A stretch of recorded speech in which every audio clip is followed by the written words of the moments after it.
ঝিনাইদহে একের পর এক ডিসি আসছে যাচ্ছেন, কিন্তু নারীদের জন্য যে নারীদের উন্নয়নের জন্য, নারীদের সুরক্ষার জন্য যে তাদের যে অবস্থান বা তাদের যে কোনো কার্যক্রম আমরা দেখছি না। 2024 সালে আমরা সমাজতান্ত্রিক মহিলা ফোরামের পক্ষ থেকে ঝিনাইদহ শহরে দীর্ঘ বড় মিছিল করে এই পাবলিক টয়লেটের জন্য আমরা দাবি করে যে আমাদের সেই সময়ের যে তৎকালীন যে ডিসি মহোদয় ছিলেন তাকে আমরা স্মারকলিপি লিখিত আকারে দিয়েছিলাম যে অবিলম্বে যত দ্রুত পারেন ঝিনাইদহ শহরে অন্তত নারীদের জন্য স্বাস্থ্যসম্মত পাবলিক টয়লেট নির্মাণ করেন।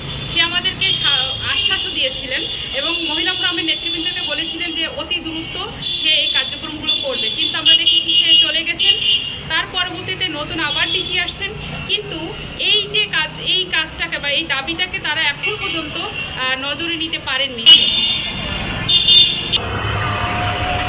নারীরা শহরে আসে, শহরে কেনাকাটা করতে আসে এবং অনেক রাত্রে যখন জার্নি করে নামে এবং শহরে বিভিন্ন কাজের জন্য নারীদেরকে আসতে হয়। সেই নারীরা যখন তাদের কোনো ওয়াশরুমের দরকার হয় তারা সেটা পারে না। এর ফলে আপনারা জানেন যে আমাদের মায়েরা বোনেরা যখন বাইরে আসে তারা পানি পান করে না, কারণ তারা ওয়াশরুমে যেতে হবে। এই যে পানির যে ঘাটতির কারণে তাদের জরায়ুত সমস্যা হয় এবং বিজ্ঞানের ভাষায় তাদের অনেক রোগ ধরা পড়ে। এই রোগ ধরা পড়ার পরে কিন্তু অনেক রোগে আক্রান্ত হয় এবং এই নারীরা মৃত্যুর ঝুঁকিতে পড়ে যায়। তো এটা একটা বড় একটা বিষয় যে শহরে যদি গুরুত্বপূর্ণ স্থানে নারীদের জন্য পাবলিক টয়লেট নির্মাণ করা হয় তাহলে আমরা মনে করি নারীদের জন্য একটু স্বস্তির সাথে তারা বাইরে আসতে পারবে, স্বস্তির সাথে তারা কাজ করতে পারবে।